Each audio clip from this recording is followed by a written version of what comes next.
तो प्रधानमंत्री नरेंद्र मोदी का सुपर एक्सक्लूसिव इंटरव्यू जो कि उन्होंने दिया है moneycontrol.com को, और नेटवर्क 18 के editor in chief Rahul Joshi ने ये इंटरव्यू लिया है। प्रधानमंत्री मोदी ने इस पर खुलकर बातचीत की है, इकोनॉमी से लेकर महंगाई तक वो बोले हैं, और खास फोकस रखा है उन्होंने G20 के समिट पर, उसके इर्द गिर्द काफी बातें की। तो हमारे सहयोगी नीरज बाजपेयी हमारे साथ है, उनसे समझते हैं कि क्या फोकस रहा इस पूरे इंटरव्यू का और क्या कहना चाहा है प्रधानमंत्री ने। जी नीरज, तो मैंने जैसा कहा काफी लंबे चौड़े विषयों को उन्होंने टच किया, लेकिन फिर भी अगर हम कहें फोकस जो रहा है वो G20 के इर्द गिर्द ही रहा है। G20 के कॉन्टेक्स्ट में जब प्रधानमंत्री जी ये बात कह रहे हैं तो वो ये दिखाना चाहते हैं, ये बताना चाहते हैं पूरी दुनिया को, G20 जो दुनिया के टॉप 20 कंट्रीज हैं उनका संगठन है, कि भारत ने पिछले 9 सालों में कैसे अपनी इकोनॉमिक ग्रोथ करी है और उस इकोनॉमिक ग्रोथ का फ़ायदा दुनिया के दूसरे देशों को भी हो रहा है। कैसे उन्होंने अपनी डिप्लोमेटिक सिचुएशन बनाई है, कैसे उन्होंने अपने बिजनेस पार्टनर्स बनाए हैं और कैसे वो इस देश को और इस दुनिया को देख रहे हैं। बहुत इंपॉर्टेंट यहाँ पे ये समझना है कि भारत ने अपनी जो पोजीशनिंग की है वो, जैसे उनका एक बहुत ही फेमस सेइंग है कि सबका साथ सबका विकास, ये केवल देश के लिए नहीं है, ये दुनिया के लिए भी है। क्योंकि भारत के अंदर जो डेवलपमेंट हो रहे हैं, चाहे वो डिजिटल इंडिया के हों, चाहे किसी कोरोना वैक्सीन के डेवलपमेंट के हों, वो शेयर्ड है। आप देखिए यूपीआई का इस्तेमाल दुनिया के कई देश कर रहे हैं। कोरोना के समय वैक्सीन हमने कई देशों को दी। हमारे अड़ोस पड़ोस में एक आध देश डिफंक्ट हो गए, उनकी हमने आर्थिक मदद की। तो G20 जैसे फोरम पे भारत ये शोकेस कर रहा है कि भारत की जो आर्थिक ताकत के रूप में विकास हो रहा है, भारत का जो सामाजिक रूप से विकास हो रहा है और जो डिप्लोमेटिक तरीके से हम अपनी पोजीशन रख रहे हैं वो शेयर्ड है। अलग अलग फ्रंट पे आप देखिए तो भारत ने इसको करके दिखाया, और सिर्फ बातें नहीं, करके दिखाया। जैसे मैंने कहा कि कोरोना का वो दौर था जब बहुत मुश्किल में थे, तो हमने वैक्सीन शेयर की, बहुत सारे देशों को हमने फ्री में वैक्सीन दी। यही तो लीडरशिप की क्वालिटी होती है। फिर जब हम अपने यहाँ डिजिटल इंडिया बना रहे हैं तो भारत तो डेवलप हो ही रहा है। हमने बहुत सारे देशों में अब यूपीआई यूज़ होने की बात चल रही है। तो कंट्री एज ए होल जो आप डेवलप करते हैं उसका फ़ायदा दूसरों को मिलता है। क्लीन और ग्रीन एनर्जी पे पूरी दुनिया में कितनी बैठकें हुई। भारत ने भी अपना एक संकल्प लिया है कि 2060 तक हमको नेट ज़ीरो होना है। उसके लिए क्या प्रयास किए जा रहे हैं, तो आपने देखा होगा कि फॉसिल फ्यूल की सब्सिडी उन्होंने कम की, ग्रीन एनर्जी की सब्सिडी बढ़ा दी। सबसे बड़े टैक्स रिफॉर्म्स किए, क्योंकि जब बाहर का निवेशक यहाँ आता है तो उसको लगता है कि यहाँ का टैक्स स्ट्रक्चर क्या है, पॉलिटिकल सिस्टम क्या है। तो एक देश एक टैक्स, GST लागू की। कॉरपोरेट टैक्स कम किए गए, जिससे विदेश की जब कंपनी यहाँ आए या तो उसको दिखे कि यहाँ पे एक सिमिलैरिटी है, और कॉरपोरेट टैक्स रेशनलाइज किए गए। PLI स्कीम लगाई गई जिससे घरेलू कंपनियों को बहुत फायदा हुआ।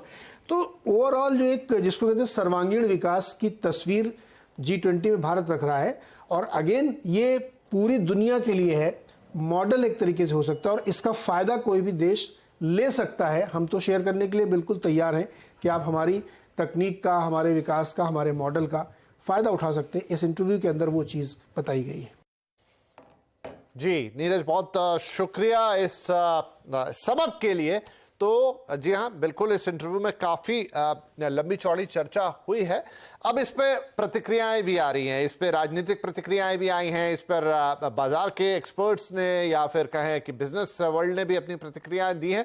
एक एक करके बात करेंगे। तो पहले बिजनेस वर्ल्ड से क्या प्रतिक्रियाएं आई हैं, बाजार ने कैसे लिया है, वो देख लेते हैं। तो कार्निलाइन कैपिटल एडवाइजर्स के फाउंडर विकास खेमानी साहब का कहना है कि मोदी जी का सपना है सबका साथ और सबका विकास, और देश के लिए काम करना उनका पहला मिशन है। वो इस इंटरव्यू का स्वागत करते हैं। मोदी जी पिछले 9 साल में जो जो वो कह रहे हैं, कर रहे हैं, उसी की एक झलक नजर आती है। तो आप देखें, एक मोदी साहब की वो कोई बात अचानक नहीं करते, उनका एक पूरा प्लान होता है, उसके हिसाब से वो, चाहे वो कोई भी आप एस्पेक्ट देख लीजिए, सबका साथ सबका विकास, सबका प्रयास, वसुधैव कुटुंबकम, और कोई जो भाई साहब ने भी बताई सारी बातें आप देखेंगे तो सबकी सब एक continuation of a bigger game plan है।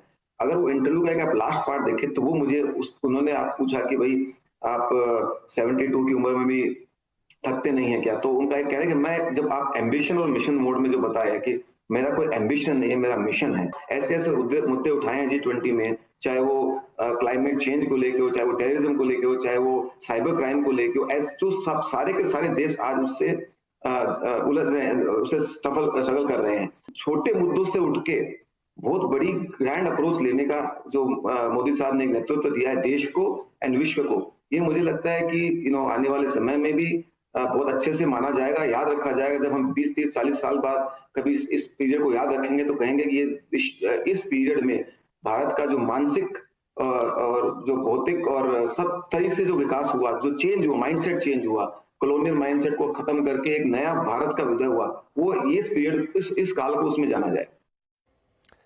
एक्सिस कैपिटल के चीफ इकोनॉमिस्ट और head of global research Neelkanth Mishra का कहना है कि चीन और यूके की ग्लोबल लीडरशिप से दुनिया को फायदा नहीं हुआ है, वहीं भारत का विकास पूरी दुनिया के लिए काफी अच्छा साबित हो रहा है। जो कोर इन्फ्लेशन है, इसका असर जो है वो इस पे फिस्कल पॉलिसी का बहुत जोर से असर पड़ता है। तो अगर सरकार अपनी फिस्कल डेफिसिट बहुत जोर से बढ़ा देती है, जो 10-12 साल पहले हुआ भी था, जो हाई इन्फ्लेशन एपिसोड इंडिया का हुआ था, तो इन्फ्लेशन जो है वो केवल मॉनेटरी पॉलिसी टाइट करने से कंट्रोल में नहीं आता है।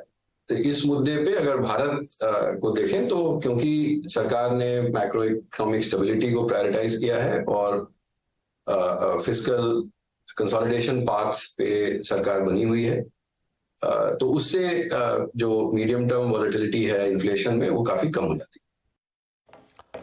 वहीं भारत के बढ़ते कद पर इनाम ग्रुप के वल्लभ भंसाली साहब ने कहा कि विश्व की सबसे बड़ी कंपनियां भारत में निवेश करना चाहती हैं और आने वाले 10 साल भारत के लिए बहुत अच्छे रहेंगे।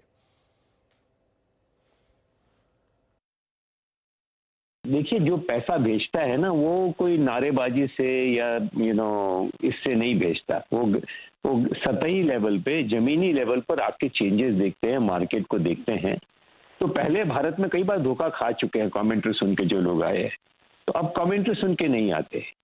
और जो लोग चीन से भारत आना चाहते हैं वो तो बिल्कुल जानते हैं कि हमें क्या क्या चाहिए, यहाँ क्या है क्या नहीं है, क्योंकि उसको अगले दिन से माल सप्लाई करना रहता है। तो आज टेस्ला और एप्पल जब यहाँ आके इवेल्युएट कर रहे हैं तो वो बहुत बारीकी से देख रहे हैं कि यहाँ क्या है क्या नहीं है। और मैं टेस्ला एप्पल की बातें तो हेडलाइंस की है, लेकिन न जाने कितनी कंपनियां हैं जो आज भारत को बहुत गहराई से, बहुत सावधानी से इवेल्युएट कर रही है। इसलिए देखिए, कोई भी चीज एक जैसी नहीं चलती, उसमें लहरें तो ऊपर नीचे आती है, कई कारण आते जाते रहेंगे, लेकिन जो ट्रेंड है वो ट्रेंड तो बिल्कुल भारत में लगातार निवेश होने का, अगर ये राजनीतिक स्थिरता, पॉलिसी स्थिरता बनी रहती है तो निश्चित ही अगले 10-20 साल तक भारत के अंदर ये क्रम चलता रहेगा। वहीं एरिन कैपिटल पार्टनर्स के चेयरमैन टीवी मोहनदास पै का कहना है कि पूरी दुनिया में डिजिटल क्रांति हो रही है और ये क्रांति इंडस्ट्रियल रेवोल्यूशन से भी ज्यादा बड़ी है। अब हम तो डिजिटल रेवोल्यूशन के बीच में हैं, तो विश्व में हो रहा है ये तो डिजिटल रेवोल्यूशन है, और डिजिटल रेवोल्यूशन इंडस्ट्रियल रेवोल्यूशन के भी ज्यादा होगा। और डिजिटल रेवोल्यूशन में 3 देश आगे हैं, पहला तो यूनाइटेड स्टेट्स, दूसरा चाइना और तीसरा भारत। और चाइना के पास तो एक फायरवॉल है, वो दूसरे देश उनसे इंटरेक्ट करने से मना करते हैं। इसलिए सारी विश्व में यूनाइटेड स्टेट्स और भारत का जो रिश्ता है वही ये डिजिटल रेवोल्यूशन में आगे जाकर डोमिनेट करेगा। तो ये तो थी मार्केट एक्सपर्ट्स और बिजनेस एक्सपर्ट्स और मार्केट लीडर्स की क्या प्रतिक्रिया रही, लेकिन राजनीतिक प्रतिक्रिया भी इस इंटरव्यू पर काफी आई है। विपक्षी दलों ने काफी तीखी प्रतिक्रिया भी दी है। कांग्रेस का कहना है कि सरकार महंगाई पर चर्चा क्यों नहीं कर रही। दूसरे विपक्षी दल भी पीएम से इस पर सवाल पूछ रहे हैं। ये सब बोलने दीजिए। संसद के अंदर जब विषय महंगाई का विषय लिया जाएगा, जब मौजूदा आर्थिक स्थिति है उस पर विषय लिया, चर्चा होगी, उस पर वित्त मंत्री बोलेंगी, अलग अलग मंत्री बोलेंगे, बोलने दीजिए, पर हमें भी मौका दीजिए। तो हम क्या कह रहे हैं कि इस 5 दिन में संसद के अंदर ये आर्थिक मुद्दे हैं, राजनीतिक मुद्दे हैं, सामाजिक मुद्दे हैं, चीन को लेकर जो मुद्दे हैं उस पर एक चर्चा कराइए। अब भारत में महंगाई रोकनी है तो आपको विदेशी देशों की मदद लेनी पड़ेगी।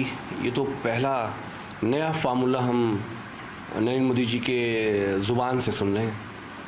आप बताइए कि जब हमारे देश में 80 करोड़ लोग इस देश के अंदर, जो कि जिनकी तादाद पहले करीब 30 से कुछ 32 करोड़ थी, जिनको हम राशन दिया करते थे, जो गरीबी रेखा से नीचे थे, लेकिन आज पूरे देश में 80 करोड़ लोग अगर लाइन में लगे हैं, इसका मतलब तो यही है ना कि उनकी हालत खस्ता है, हालत खराब है भारत के लोगों की। तो 140 करोड़ में 80 करोड़ लोग राशन ले रहे हैं, तो कुछ कहने की जरूरत नहीं है। तो प्रधानमंत्री मोदी का ये इंटरव्यू जो कि उन्होंने moneycontrol.com को दिया, वो काफी सुर्खियां बटोर रहा है। आप ये पूरा इंटरव्यू पढ़ना चाहें तो moneycontrol.com पर लॉगिन करके प्रधानमंत्री मोदी का ये पूरा इंटरव्यू पढ़ सकते हैं, जो उन्होंने एक्सक्लूसिवली मनी कंट्रोल को दिया है। और नेटवर्क 18 के editor in chief Rahul Joshi ने पूरी बातचीत प्रधानमंत्री के साथ की है। तो चलिए अब आगे बढ़ते हैं, कुछ और खबरों का रुख करते हैं। संसद के विशेष सत्र से पहले इस सत्र को लेकर सियासी घमासान सा छिड़ गया है। विपक्षी गठबंधन ने बैठक करके 18 से 22 सितंबर को होने वाले विशेष सत्र में शामिल होने का फैसला कर लिया है। विपक्षी गठबंधन की 24 पार्टियां संसद के विशेष सत्र में शामिल होंगी। हालांकि सरकार ने अभी तक विशेष सत्र का एजेंडा साफ नहीं किया है। इसे लेकर कांग्रेस की पूर्व अध्यक्ष सोनिया गांधी ने प्रधानमंत्री नरेंद्र मोदी को एक चिट्ठी लिखी है, जिसमें विशेष सत्र का एजेंडा साफ करने की गुजारिश की गई है। इसके अलावा विपक्षी पार्टियों ने 9 मुद्दे उठाए हैं, जिस पर वो विशेष सत्र में चर्चा चाहते हैं। पहला मुद्दा है जो मौजूदा आर्थिक स्थिति है, जो कमर तोड़ महंगाई है, बढ़ती हुई बेरोजगारी है, आर्थिक विषमताएं हैं, और जो खास तौर से सूक्ष्म, लघु और मध्यम उद्योगों के परेशानी को लेकर जो हम मुद्दा उठाने चाहते थे पिछले सत्रों में, हम उठा नहीं पाए। हम चाहते हैं कि इस पर 2 घंटे, 3 घंटे, 4 घंटे का बहस हो। इधर प्रधानमंत्री नरेंद्र मोदी 20वें आसियान इंडिया समिट में शामिल होने के लिए आज इंडोनेशिया जा रहे हैं। इस यात्रा पर वो आसियान यानी कि association of south east Asian Nations के सदस्य देशों से व्यापार और सिक्योरिटी जैसे अहम मुद्दों पर बातचीत करेंगे। ये समिट 8 सितंबर तक चलेगी। प्रधानमंत्री मोदी समिट में 6 और 7 सितंबर को शिरकत करेंगे। और अब बात कर लेते हैं बाजार की। आज बाजार दिन के निचले स्तरों से सुधर कर बंद हुआ है। मिड कैप इंडेक्स भी रिकॉर्ड ऊंचाई पर पहुंच गया। सेंसेक्स 100 अंक चढ़कर 65,881 पर गया, तो वहीं निफ्टी 36 अंक चढ़कर 19,611 पर। आज सबसे ज्यादा खरीदारी एफएमसीजी, फार्मा, तेल, गैस शेयरों में देखने को मिली। वहीं मेटल रियल्टी शेयरों में आज बिकवाली देखी गई।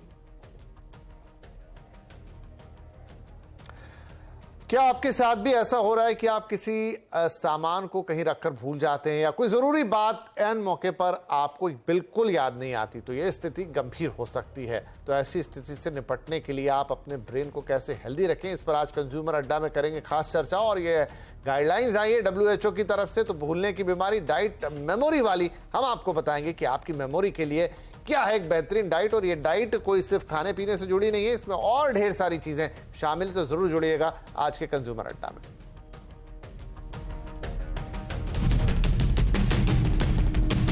आवाज समाचार और कुछ और खबरें। बात करेंगे G20 की, यानी टाइम इंडिया का।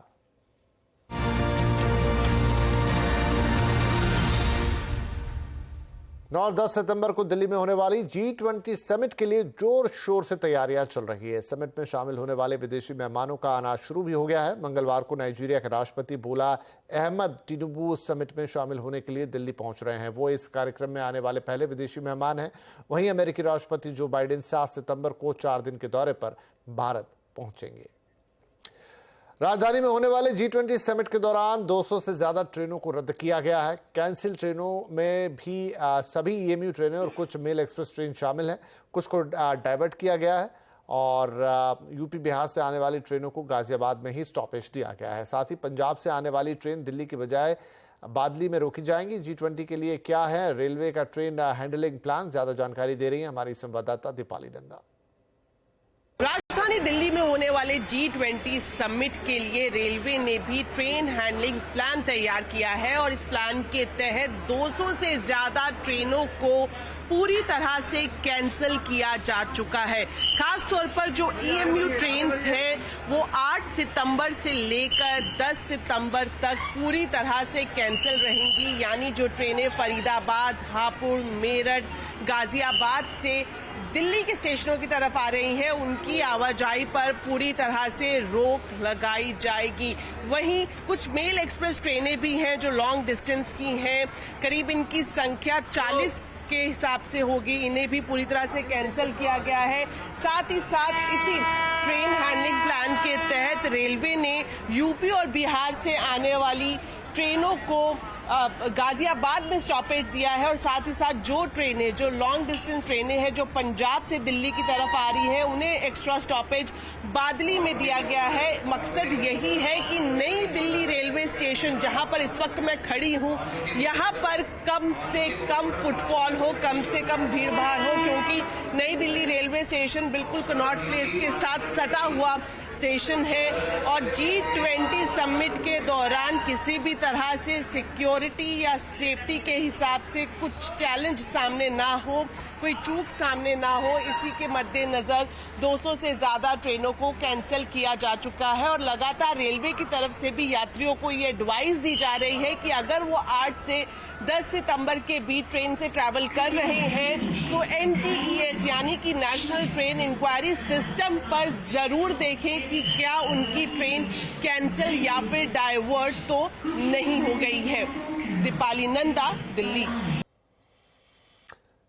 बात करेंगे एशिया कप की, जहां पर सुपर स्टेज 4 का या सुपर 4 का स्टेज शुरू हो गया और पहला मुकाबला आज पाकिस्तान और बांग्लादेश के बीच हो रहा है। बांग्लादेश ने टॉस जीतकर पहले बैटिंग का फैसला किया है। वहीं टीम के दूसरे ओवर की पहली गेंद पर ही पहला झटका लग गया। टीम ने 13 ओवर के बाद 4 विकेट के नुकसान पर 66 रन बना लिए हैं। ये मैच लाहौर के गद्दाफी स्टेडियम में दोपहर 3 बजे से शुरू हुआ है। वहीं इंजरी की वजह से टूर्नामेंट के टॉप स्कोरर नजमुल हुसैन शांतो इस मुकाबले में नहीं खेल रहे हैं। उनकी जगह पर लिटन दास को टीम में शामिल किया गया है। चंद्रयान 3 की सफल लैंडिंग के बाद इसरो चांद की कई तस्वीरें जारी कर चुका है, लेकिन अब अमेरिकी स्पेस एजेंसी नासा ने एक्स पर चंद्रयान 3 की तस्वीर शेयर की है। इस फोटो में चंद्रयान 3 का विक्रम लैंडर जिस जगह उतारा गया है उस साइट को दिखाया गया है। ये तस्वीर चांद की कक्षा में घूम रहे नासा के लूनर रिकॉन्सनेंस ऑर्बिटर ने 27 अगस्त को खींची थी। नासा ने कहा है कि चंद्रयान 3 चांद के दक्षिणी ध्रुव से करीब 600 किलोमीटर दूर है और लैंडर के आसपास दिख रही रोशनी लैंडर के धुएं के चांद की मिट्टी के संपर्क में आने से बनी है।